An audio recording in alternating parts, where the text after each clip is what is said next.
Conclusion and ways to protect lions and elephants. Lions and elephants are very important animals. They help keep the forest healthy and balanced.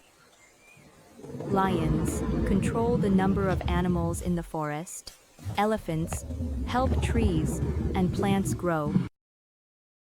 Without them, the forest can become weak, dry, and unhealthy. People should protect lions and elephants.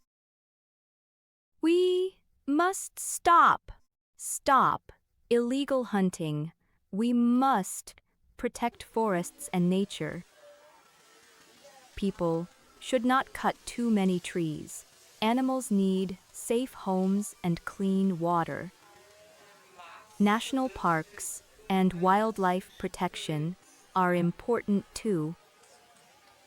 Children and adults can learn about animals and help nature. When we protect lions and elephants, we also protect the forest and many other animals. A healthy forest gives life to everyone. Thank you for caring about nature.